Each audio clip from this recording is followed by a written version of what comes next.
사고가 발생했던 태안 화력발전소에서만 2008년부터 최근까지 노동자 12명이 숨졌습니다.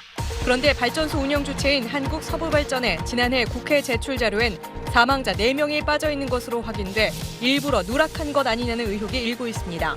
현장의 안전검사도 엉터리로 이뤄지는 등 관련 소식을 집중 보도합니다. 삼선 중진인 이학재 의원이 바른미래당을 탈당해 자유한국당으로 돌아가겠다고 밝혔습니다. 바른미래당 소속 의원 중 보수 성향 의원 대여섯 명도 추가로 탈당할 것으로 알려졌습니다. 박항서 감독이 이끄는 베트남 축구 대표팀이 스즈키컵 결승 2차전에서 말레이시아를 1대0으로 꺾고 우승했습니다. 10년 만에 우승 소식에 베트남 국민들은 거리로 뛰쳐나와 밤새 열광했습니다. 화재의 현장에서 90대 할머니를 구한 스리랑카 출신 이주 노동자에게 우리 정부가 영주권을 주기로 했습니다. 우리 국민의 생명과 재산을 지킨 공로로 영주권을 부여하는 건 처음 있는 일입니다. 20대 지적 장애 아들을 정신병원에 맡긴 부모가 아들이 2년 전 숨진 사실을 뒤늦게 알게 됐습니다. 병원에선 이미 화장까지 마친 상태였습니다. 어떻게 된 일인지 취재했습니다. 수소 경제로 불리는 미래의 먹거리 수소차 생산의 주도권을 두고 국가 간 싸움이 본격화하고 있습니다. 중국과 일본의 도전이 거센 상황에서 우리의 생산 기반과 활용 인프라는 어떤지 8시 뉴스에서 점검해봤습니다.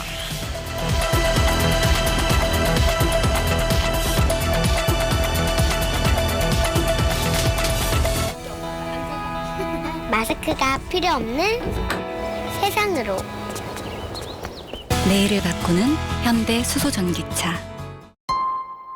24살 고 김영균 씨의 목숨을 앗아간 충남 태안의 화력발전소에서 그동안 얼마나 사고가 많이 났는지 내부적으로 집계한 자료를 저희가 입수했습니다. 10년 동안 58건 사고가 났고 그 결과 12명이 숨졌습니다. 서부발전 전체 사망사고의 92%나 되는 문제발전소였는데 작년까지 여기서 또 4명은 빼고 국회에 보고를 해서 잘못을 숨기려고 한 것 아니냐는 의심까지 받고 있습니다. 장민성 기자입니다. 한국서부발전이 오늘 민주당 박정 의원실에 제출한 자료입니다. 2008년부터 2018년 현재까지 태안과 평택, 서인천, 군산 등 4개 화력발전소 등에서 발생한 인명사고 현황입니다. 전체 69건의 사고로 13명이 숨졌는데 태안에서만 58건이 일어났고 12명이 숨졌습니다. 전체 사고의 84%, 사망사고 92%가 태안에서 발생한 겁니다. 지난해 국감 때 제출한 자료에선 각각 2명의 사망자를 낸 2011년 9월과 2016년 2월 사고 2건이 빠져 있었습니다. 고의 누락 의혹이 제기되자 오늘 공개한 통계에 뒤늦게 포함시킨 겁니다. 한국서부발전은 산재 처리가 되지 않으면 통계에 잡히지 않을 수 있다고 해명했습니다. 산재 처리가 안 되거나 산재 신청조차 하지 않는 경우는 현황 파악조차도 하기 힘들기 때문에 이에 대한 실태조사가 필요합니다. 태안화력시민대책위는 사고가 나면 하청업체에 책임을 묻는 계약 조건이 사고 은폐로 이어진다고 주장합니다. 하청 용역업체가 다 책임을 전가하는 상황이기 때문에 안전사고가 실제로 발생해도 산업재해를 은폐하는 구조로. 고용노동부는 작업장의 안전성 등을 확인하기 위해 태안발전소에 대한 특별 감독에 들어가기로 했습니다. SBS 장민성입니다. 이 태안발전소가 그동안 사고들을 어떻게 대해왔는지 짐작할 수 있는 사례가 또 취재됐습니다. 김영균 씨 사건 때 경찰이나 119에 신고하는 건 제쳐놓고 정기점검을 받으려고 세워뒀던 옆에 컨베이어 벨트를 다시 돌리는 데 집중했다는 증언이 나왔습니다. 또 2달 전에 안전검사가 있었는데 모두 문제없다는 합격 판정을 받아낸 것도 확인됐습니다. 이어서 정혜진 기자입니다. 김용균 씨 목숨을 앗아간 컨베이어 벨트에서 1m도 안 되는 곳에 또 다른 벨트가 있습니다. 시신 수습도 끝나기 전에 게다가 고용노동부의 지시를 어기고 80분이나 돌아간 그 벨트입니다. 그런데 이 벨트는 사고 당시 정기 점검 중이었다고 동료들이 말했습니다. 길게는 한 달 넘게 가동을 멈춘 채 점검받아야 하지만 회사가 한두 시간만 긴급 정비하고 가동했다는 겁니다. 정비도 안 된 벨트를 또 긴급 정비를 해서 돌린 거죠. 그러다 또 누군가 또 죽어나갈 수도 있는 상황이죠. 회사가 경찰과 119에 사고를 신고하기도 전에 컨베이어 벨트 정비하는 외부 업체를 불렀다는 의혹도 제기됐습니다. 현장 작업자 대화방에는 오전 6시 31분 기동하겠다는 문자가 올라왔고 1분 뒤에 곧바로 벨트가 가동됐습니다. 119에 사고 신고된 시간은 이보다 20여 분 앞선 6시 8분. 이미 지금 돌아가신 상태예요? 예. 그 경찰 수사도 다 끝난 상태예요? 예.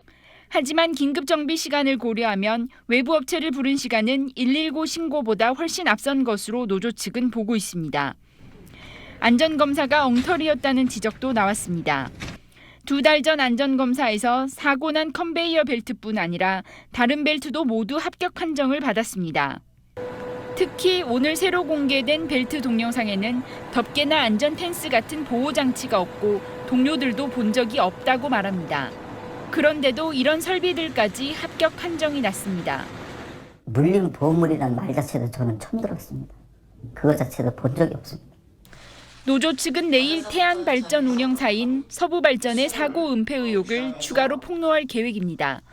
SBS 정혜진입니다.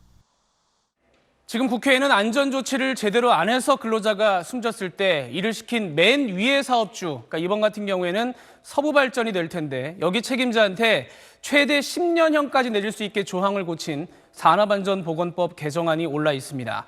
하청을 좋은 큰 회사들은 안 된다고 합니다. 대기업 대표인 전경련은 대기업의 93.9%가 이 법에 반대한다고 발표를 했습니다. 오늘 최영애 국가인권위원장은 하지만 큰 회사들이 근로자 안전을 책임져야 할 의무까지 하청업체에 외주를 시켜서 많은 근로자들이 생명과 안전을 위협받는다면서 이 법 통과시켜달라고 촉구를 했습니다. 정말 후진적인 이런 사고들 더 이상은 용납할 수 없다는 사회적 흐름 앞에서 정치권이 어떤 결정을 할지 모두 관심 갖고 지켜볼 차례입니다.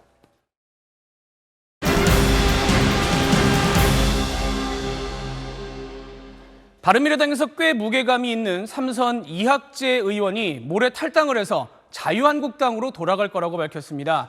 이미 자유한국당하고도 얘기가 다 된 분위기인데 다른 의원들 대여섯 명도 따라갈 거란 말이 돕니다. 정윤식 기자입니다. 바른미래당 이학재 의원이 모레 국회에서 탈당 기자회견을 열고 자유한국당 입당을 선언합니다. 인천 서구갑 지역구 3선인 이 의원은 국회 정보위원장을 맡고 있는 중진 의원입니다. 이 의원은 보수 야권이 분열돼 정부를 제대로 견제하지 못한다는 따가운 질책을 듣고 있다며 자유한국당에서 보수의 통합과 개혁에 매진하겠다는 뜻을 회견에서 밝힐 예정입니다. 한국당은 어제 당협위원장 물갈이 발표를 하면서 이 의원 지역구의 전임 당협위원장은 앞으로 있을 위원장 공모에 참여할 수 없도록 막았습니다. 한국당 핵심 관계자는 바른미래당의 다른 현역 의원 대여섯 명도 조만간 탈당 움직임에 동참할 것이라고 말했습니다. 당협위원장 교체 발표 직후 바른미래당 내 보수 성향 의원들의 이탈 움직임이 가시화하는 걸로 보입니다. 홍문종, 권성동, 곽상도 의원 등이 교체 대상에 포함된 것에 반발하고 있지만 한국당 지도부는 인적 개편 작업을 마무리하면서 바른미래당 의원들을 상대로 한 보수 통합 움직임을 가속화할 방침입니다. 하지만 이번 당협위원장 교체 기준 가운데 분당 사태 책임도 있어서 한국당을 탈당했다 돌아가는 의원들에 대한 당내 논란도 제기될 걸로 보입니다. SBS 정윤식입니다. 우윤근 주 러시아 대사 문제는 협박했다는 사업가한테 측근이 총선 직전에 차명으로 돈 1,000만 원을 보냈는데 왜 그랬냐 하는 쪽으로 논란이 번지고 있습니다. 김정인 기자입니다. 청와대 전 특감반원 김모 씨는 지난해 9월 우윤근 당시 대사 내정자에 대한 첩보를 보고한 건 새로운 증거들이 수집됐기 때문이라고 주장합니다. 20대 총선을 코앞에 둔 재작년 4월 7일 우 대사의 측근인 A씨가 자신의 동서 명의로 사업가 장모 씨에게 1,000만 원을 송금했습니다. 이때 송금 계좌 내역과 당시 A씨와 장씨가 대화했다는 음성 파일이 첩보에 첨부돼 있습니다. 음성 파일을 들어보면 장씨가 선거가 끝나는 날 차용증은 바로 찢어버리거나 소각시키는 겁니다라고 하자 A씨는 걱정하지 말라고 답합니다. 우 대사 측이 부적절한 돈 거래를 하면서 돈을 장씨에게 빌려준 것처럼 꾸민 것이고 증거인멸 정황이라는 게 전 특감반원 김 씨의 주장입니다. 그러나 우대사의 측근인 A 씨는 SBS와 통화에서 장 씨가 협박을 하면서 돈을 빌려달라고 해 송금한 것뿐이며 장 씨가 빌린 돈을 갚으면 차용증을 찍겠다는 취지였다고 말했습니다. 동서 명의로 송금한 이유에 대해선 자신이 금융거래를 거의 하지 않기 때문이라고 말했습니다. 청와대는 우윤근 대사가 거명됐지만 입건되지 않았던 2015년 검찰 수사 결과를 바탕으로 첩보가 사실이 아니라고 결론 내렸다고 어제 밝혔습니다. 그러나 그 뒤인 지난해 1,000만 원 수수에 문제가 없는지는 검증됐어야 할 사안인데 청와대 핵심 관계자는 2015년 허위로 밝혀진 사실까지 첩보에 담겨 있어서 1,000만 원에 대한 사업가 장 씨의 발언도 신빙성이 떨어지는 주장이라고 판단했던 것이라고 해명했습니다. SBS 김정인입니다. 네, 다음 소식입니다. 불이 난 집에 뛰어들어 90대 할머니를 구한 스리랑카 출신 이주 노동자에게 우리 정부가 영주권을 주기로 했습니다. 우리 국민의 생명과 재산을 지킨 공로로 영주권을 주는 건 처음 있는 일입니다. 이현영 기자가 보도합니다. 지난해 2월 10일 오후 경북 군위군 고로면에서 90살 할머니가 혼자 사는 집에 불이 났습니다. 근처 과수원에서 일하던 스리랑카인 38살 니말 씨는 불길 속으로 뛰어들어 할머니를 구했습니다. 목과 머리에 화상을 입고 폐도 손상을 입어 지금까지 치료를 받고 있지만 니말 씨는 다시 돌아가도 같은 선택을 하겠다고 말합니다. 위험해 생각 안 했어요. 할머니 안에 있어. 내 생각 우리 엄마, 내 엄마 똑같아 집안에 갔어요. 니말 씨의 용기 있는 행동이 알려지자 법무부는 니말 씨에 대한 논의에 착수했습니다. 니말 씨가 불법 체류자였기 때문입니다. 법무부는 지난 13일 의료보험 혜택을 받고 합법적으로 취업할 수 있도록 니말 씨에게 영주권을 주기로 결정했습니다. 법무부는 법 위반 사항이 가볍고 우리 국민의 생명과 재산에 기여한 바가 크다며 영주권 부여 이유를 설명했습니다. 영주권 나올 때는 기분 너무 좋아합니다. 잘 살아요. 내 대한민국 너무 사랑해요. 니말 씨는 세계 이주민인 날인 모레 정식으로 영주 자격을 수여받습니다. SBS 이현영입니다. 지적 장애를 가진 20대 아들을 정신병원에 맡긴 어머니가 뒤늦게 아들이 숨진 사실을 알게 됐습니다.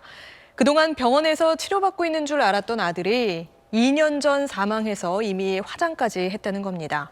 어떻게 된 일인지 정다은 기자가 취재했습니다. 지난 2013년 주부 강모 씨는 힘겹게 키워온 21살 아들을 한 정신병원에 맡겼습니다. 지적장애로 자해 행동이 갈수록 심해지는 데다 강 씨 본인마저 암 진단을 받은 게 결정적이었습니다.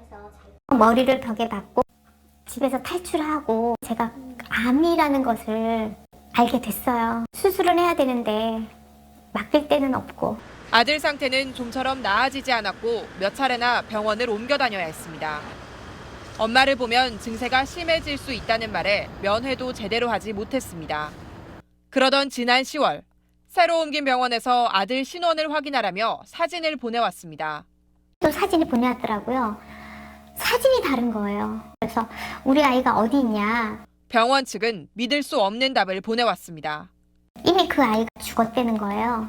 화장까지 마친 상태였습니다. 3년 전 병원을 옮기는 과정에서 강 씨 아들과 증상이 비슷한 이모 씨와 환자 차트가 바뀌었다는 겁니다.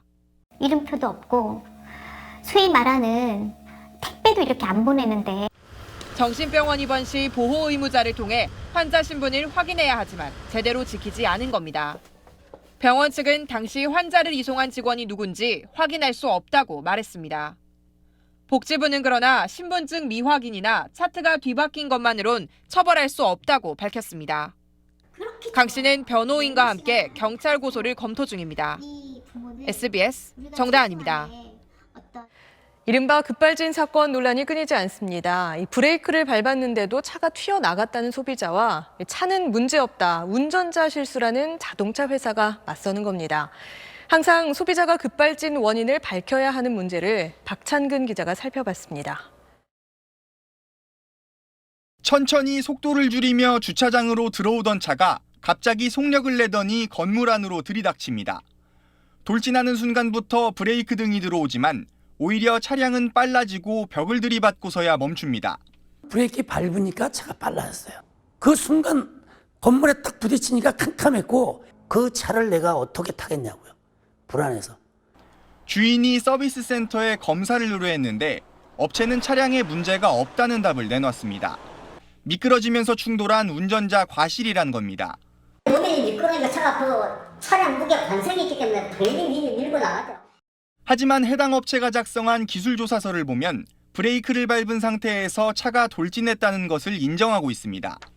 그런데도 차량은 아무 결함이 발견되지 않았다고 결론 내립니다. 차량 결함을 인정받으려면 소송을 통해 소비자가 원인을 밝혀야 하는데 쉽지 않습니다. 이렇다 보니 지난 5년간 국내에서 급발진으로 추정되는 사고는 417건이나 발생했지만 급발진을 인정받은 사례는 한 건도 없습니다. 전문가들이 차량 결함 원인을 판단하게 하는 이른바 한국형 레몬법이 내년부터 시행되는데 소비자 권익 보호로 연결될지 관심입니다. SBS 박찬근입니다. 휘발유, 경유로 가는 전통적인 자동차 대신에 친환경차가 전 세계에서 영역을 넓혀가고 있습니다. 그중에 수소차는 우리나라가 세계 최초로 양산해서 도전하고 있는 분야입니다. 전기차와 비교해서 어떤지 먼저 노동규 기자가 이 수소차를 타봤습니다. 파란색 번호판 SUV형 수소전기차. 시동을 걸어도 엔진음은 들리지 않습니다. 소리가 안 나요. 걸린 건가요? 수소차는 차체에 저장된 수소가 바깥의 공기, 즉 산소와 반응하며 생기는 전기가 동력입니다. 그래서 배기가스 대신 물이 배출됩니다. 휘발유 차량보다 특별히 힘이 달린다는 느낌은 없었습니다. 주행을 끝낸 계기판엔 공기 정화량이 표시됩니다. 동력에 필요한 바깥 공기를 빨아들이는 과정에서 대기 중 미세먼지를 걸러주는데 1시간 주행에 성인 43명이 마실 공기를 정화한다는 게 제조사의 설명입니다. 고압 수소인 만큼 안전을 위해 시동을 꺼야지만 주입구가 열렸습니다. 수소가스가 또 위험하기 때문에 일단 접지를 시킵니다. 정전기가 생기면 스파크가 나서 이제 위험이 있기 때문에. 전기차와 비교하면 충전 시간이 불과 5분으로 짧고 주행거리와 힘이 좋아 장거리와 대형차에 적합합니다. 수소차 보급의 걸림돌은 아무래도 비싼 가격입니다. 제가 오늘 타본 이 차만 해도 출고가가 약 7,700만 원에 이르는데 여러 보조금과 세금 감면 혜택으로 절반 가까이 싸게 살 수 있다고는 하지만 아직 그 혜택 대상이 적은 실정입니다. 열쇠는 대량 생산을 통해 단가를 낮추는 겁니다. 최근 수소차의 엔진인 수소연료전지 공장 증설에 나선 현대차는 2030년까지 연간 50만 대의 대량 생산 체제 구축에 착수했습니다. 정부도 수소차 보조금을 획기적으로 늘리는 등 적극 지원에 나서며 국가적 승부수를 던진 상황입니다. SBS 노동규입니다. 그런데 수소차가 뿌리내릴 인프라도 같이 키우는 게 중요합니다. 주유소처럼 수소 충전소를 곳곳에 세워야 되는데 더디기도 할 뿐더러 기술적으로도 넘어야 할 문제가 많습니다. 이어서 한지연 기자입니다. 평일 오후 시간 서울의 양재 수소 충전소입니다. 충전 대기 차량이 밀리기 시작하더니 금세 4-5대가 대기합니다. 기술적으로 5분 안에 수소 충전이 가능하다지만 차량이 모두 충전을 마치는 데는 2시간 넘게 걸렸습니다. 넣어주는 시간에 이제 거의 한 20분 정도 걸려요. 저장을 해놨다가 그 압으로 밀어줘야 되는데 차량은 계속 들어오고 그래서 이제 막히고. 서울의 다른 충전소는 충전 압력이 크게 떨어지다 보니 그만큼 주행거리도 줄어 운전자들은 불편을 호소합니다. 혹시 견인카 신세를 또 지지 않을까라는 염려도 됐고요. 일주일에 최소한도 2번 이상은 와야 되는 것 같습니다. 여기에 최근에는 고장도 잦아 불만이 커지고 있습니다. 서울시는 시내 충전소 2곳에 하루 충전 가능 대수가 각각 30대, 15대라고 계산했지만 실제와 큰 차이가 있습니다. 30대는 24시간 운영 기준입니다. 실제로 가능한 충전 대수가 몇 대예요? 그거에 대해서는 제가 답변 드릴 수 없고 저희가 중공산 사양상으로 하루 최대 30대. 내년 62대의 수소차를 더 배정할 예정인 서울시지만 기존 충전소 승합 공사와 함께 한 곳만 추가로 짓기로 한 상황입니다. 정부는 4년 뒤까지 전국에 13곳에 불과한 수소 충전소를 310개로 늘리는 대규모 지원책을 내놨지만 현재 인프라 상황과 운전자들의 요구를 잘 파악해야 충전 대란을 방지할 수 있을 걸로 보입니다. SBS 한지연입니다.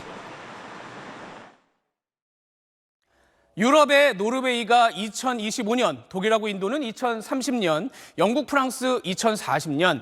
이게 각 나라가 세운 시간표인데요. 무슨 시간표냐? 이 해부터 지금 우리가 타고 있는 석유로 가는 자동차는 못 팔게 금지를 하겠다는 겁니다. 친환경차로 넘어가는 건 이제 선택이 아니고 필수가 됐습니다. 현재 가장 손쉽게 쓸 수 있는 에너지가 전기다 보니까 전기차하고 기존 엔진과 배터리를 같이 쓰는 하이브리드가 일단 주력이 될 전망입니다. 하지만 충전이 오래 걸리고 멀리 못 간다는 단점을 극복하는 게 쉽지 않아서 그 다음도 내다봐야 됩니다. 전 세계 자동차 회사 임원들 1000명한테 물었더니 77%가 답이 수소차가 될 거라고 말을 했습니다. 자, 그런데 수소는 차도 차지만 인프라를 갖춰야 됩니다. 수소를 대량으로 뽑아내서 안전하게 공급하는 기술도 함께 개발을 해야 되는데 이건 일본이 지금 앞서가고 있습니다. 후쿠시마 사태 이후에 원전을 더 지을 수 없기 때문에 국가 차원에서 새 에너지를 수소를 쓰자. 라는 수소사회 계획을 추진하고 있고요. 중국도 2030년까지 차는 100만 대, 충전소는 1000곳을 세울 계획입니다. 우리도 대통령이 올해만 수소차를 2번 시승하고 내년 예산을 1,400억 원까지 6배 반을 늘렸는데 자동차 산업 더 나아가서는 국가 에너지의 미래를 위해서 더 빨리 내달릴 필요가 있어 보입니다. 네, 다음 소식입니다. 470조 원에 달하는 예년도 슈퍼 예산안, 올해도 어김없이 국회 심사기한을 넘겨서 이른바 소소위라는 곳에서 예산안을 심사했습니다.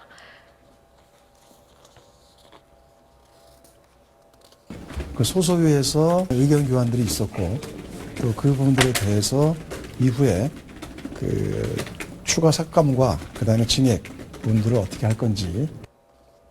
네, 소소위는 회의 자료조차 남기지 않아서 그동안 밀실 심사, 깜깜이 심사라는 지적이 끊임없이 있었습니다.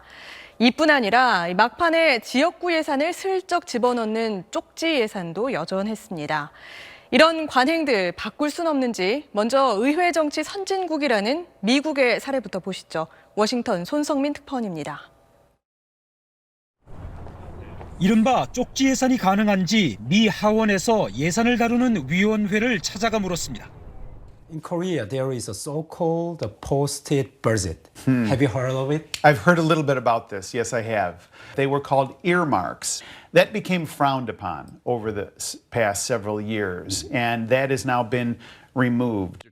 자신의 부동산 가까운 곳에 고속도로를 건설하려고 무려 2,200억 원의 쪽지 예산을 밀어넣은 하원 의장의 비리 사건.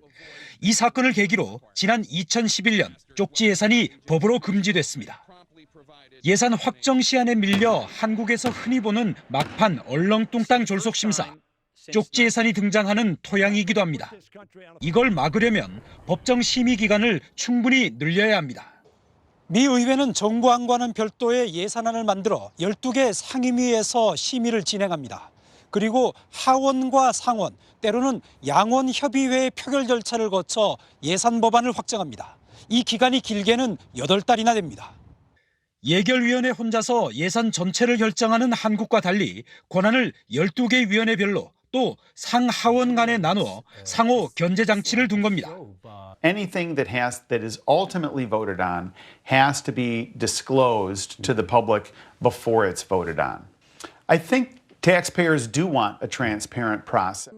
충분한 심의 기간과 상호 감시와 견제 절차를 중시하는 미국의 방식은 의원들의 선의에 맡겨선 날림 예산, 밀실 예산을 막을 수 없다는 경험에서 비롯됐습니다. 워싱턴에서 SBS 손성민입니다. 네, 물론 우리나라와 여러모로 사정이 다르지만 충분한 심사 시간과 상호 견제 장치는 우리도 배울 부분이죠. 매년 반복되는 졸속 심사, 막을 방법은 없는지 윤나라 기자가 보도합니다. 거의 매년 법정 처리 시한을 넘기는 예산안은 국회 예결위 소소위에서 여야가 합의 처리하는 게 관행처럼 되었습니다. 보류한 예산안에 대해 소소위원회가 감액 심사를 소소위의 삭감과 증액 또 여러 가지 세부 사항에 대한 소소위에서 모든 거 다 테이블에 올려놓고 충분히 얘기를 이제 하도록 소소위에서 반복되는 졸속, 밀실 심사, 당장 실천할 수 있는 해결책을 살펴봤습니다. 우선 소소위에서도 회의 내용을 기록으로 남겨 투명성을 높여야 합니다. 늘리거나 줄이거나 할 때도 그게 왜 그런지에 대한 의견이 남기게 되면 아무래도 그걸 의식해서라도 그 근거 없이 내지는 원칙 없이 되지는 않는다. 정부가 매년 9월 예산안을 제출하면 그때부터 심사가 가능한데 국정감사 같은 일정에 밀려 실제 심사는 11월에나 시작됩니다. 국감이라는 중요 일정과 충돌하지 않으면서 예산안 심사 기간을 충분히 안정적으로 확보할 수 있는 방안을 찾아야 합니다. 예결 소위의 최소 심사 투입 시간을 법으로 정하는 것도 적극 검토하겠습니다. 지금 특별위원회인 예결위를 상임위로 전환해서 전문성을 살리고 상시 심사가 되도록 하는 것도 대안입니다. 국회 예산심의 활동을 국민이 감시할 수 있도록 옴부즈맨 제도를 도입할 필요성도 제기됩니다. SBS 윤나라입니다. 겨울철 설경 보러 산행에 나섰다가 사고 당하는 경우가 많습니다. 다른 계절보다 체력 소모가 많은 겨울 산행. 안전하게 할 수 있는 방법을 김관진 기자가 알려드립니다. 거센 눈보라 속에서 등산객들이 구조대원의 도움을 받아 로프를 잡고 겨우 올라옵니다. 올라왔어. 겨울 산행은 추위와 눈길 때문에 체력 소모가 많고 폭설 같은 기상이변이 생기기도 합니다. 최근 5년 동안 등산 중 발생한 안전사고 1,080건 가운데 약 16%인 181건이 겨울철에 발생했습니다. 골절 등 부상을 당하는 경우가 많았는데 무리하게 산을 오르다 돌연사한 경우도 적지 않습니다. 체력을 고려해 무리하게 코스를 짜지 않는 게 중요합니다. 최소 2~3명이 함께 다녀야 하고 열량이 높은 초콜릿 같은 간식이나 비상식량을 준비해야 합니다. 또 다른 계절보다 해가 빨리 지기 때문에 시간을 잘 안배해 늦지 않게 산에서 내려와야 합니다. 암벽은 조금만 부주의해도 미끄러지거나 추락할 수 있어 피하는 게 좋습니다. 겨울철 안전산행을 위해서는 반드시 자신의 체력에 맞는 탐방 코스를 선정하고 아이젠과 방한복, 비상식량 등 준비를 철저히 해야 합니다. 체온이 35도 이하로 떨어지는 저체온 증상이 나타나면 119에 먼저 신고한 뒤 젖은 옷은 갈아입고 카페인이 없는 따뜻한 음료나 사탕을 먹는 게 좋습니다. 가슴이나 배를 따뜻하게 해줘야 체온을 유지하는 데 도움이 됩니다. SBS 김관진입니다. 정부가 자영업자의 부담을 덜어주려고 신용카드 수수료를 낮춰주기로 했죠. 그런데 주로 배달 앱에 의존하는 자영업자들은 이런 혜택을 거의 볼 수 없다고 합니다. 왜 그런지 김정우 기자가 살펴봤습니다. 치킨집을 운영하는 김모 씨. 정부의 카드 수수료 인하 발표에 매달 100만 원을 훌쩍 넘는 결제 수수료를 줄일 수 있을 것으로 기대했습니다. 하지만 정부 조치로 인한 혜택을 거의 볼 수 없다는 걸 최근 알게 됐습니다. 매출의 70%가량 이뤄지는 배달 앱을 통한 카드 결제는 수수료 인하 대상이 아니라는 겁니다. 앱을 통한 결제 수수료는 주문 금액의 3.3% 수준으로 매장에서 직접 결제할 때보다 배 이상 높습니다. 4억 2천에서 3.3%는 무조건 떼는 거니까 연에 1,386만 원이네요. 월로 따지면 115만 원. 최소 115만 원을 지금 월에 내고 있는 상황이죠. 배달 앱을 통해 이뤄지는 전체 결제 규모는 한 해 3조 원. 영업 기반이 취약한 영세 자영업자들의 배달 앱 의존이 커지면서 5년 새 10배나 성장했습니다. 매장에서 이뤄지는 직접 결제에 대한 수수료 인하만으론 영세 자영업자의 결제 수수료 부담을 줄여주기 힘든 실정인 겁니다. 온라인 결제의 경우에는 카드 수수료가 평균적으로 2.3% 정도로 매우 높은 실정입니다. 모든 플랫폼에 동일하게 적용할 수 있는 기준이 확정이 돼야지 된다고 봅니다. 정부는 이런 문제 제기에 따라 온라인 카드 수수료 부과 체계에 대한 실태 조사를 벌인 뒤 결제 수수료 부과 체계를 손보기로 했습니다. SBS 김정우입니다.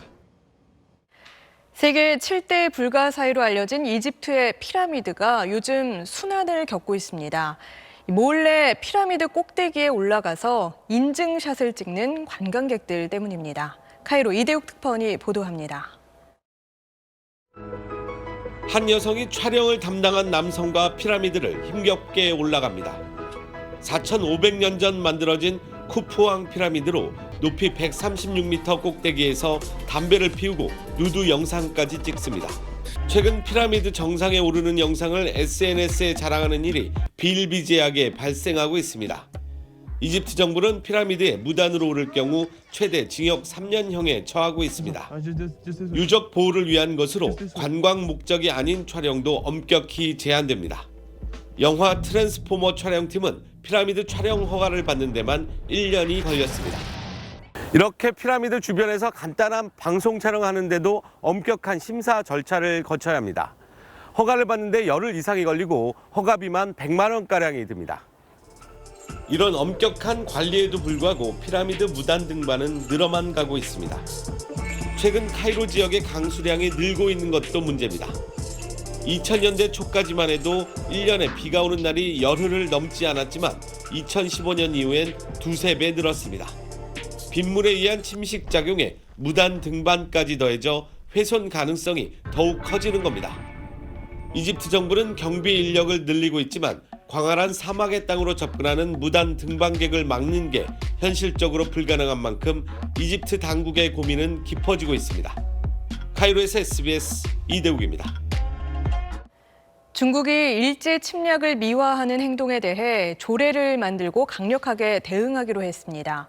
일제 군복이나 우길기처럼 일제 상징물을 SNS에 올리는 행위도 엄하게 처벌하기로 했습니다.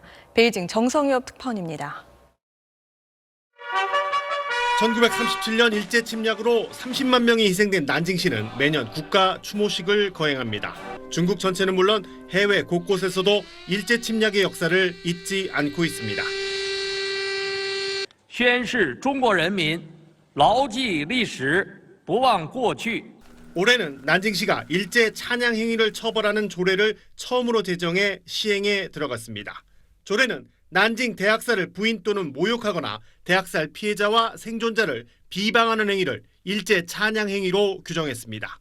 또 군복이나 우길기 등 일제 상징물을 사진이나 영상물로 찍어 전파하는 행위도 처벌한다고 명시했습니다. 일제의 군복을 입고 거리를 활보하고 항일 유적지에서 우길기를 앞세워 기념사진을 찍는 행위를 처벌하겠다는 겁니다. 자기 과시를 위한 철없는 행동이라도 무관용 원칙으로 대응하겠다는 얘기입니다. 그동안 공공질서 방해 혐의를 적용해온 애매한 처벌 근거도 명확히 했습니다. 我们进行了大量的社会调查，也了解到像波兰啊、德国一些国家的在这方面的立法的情况。 이렇게 일제 찬양 행위를 구체적으로 열거해가며 강력 단속에 나선 건 이 일제 침략의 아픈 역사가 이렇게 엉뚱한 방향으로 왜곡되는 걸 막겠다는 중국 정부의 의지가 담겨 있습니다. 베이징에서 SBS 정성엽입니다.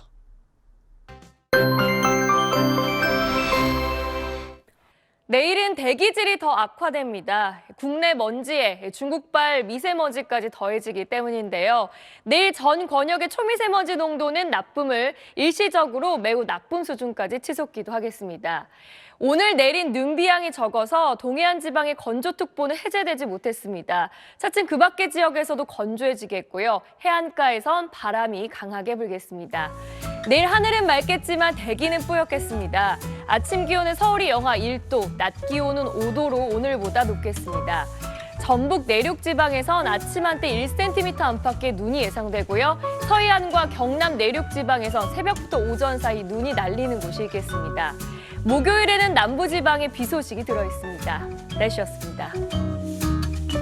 네, 일요일 8시 뉴스 마칩니다. 고맙습니다.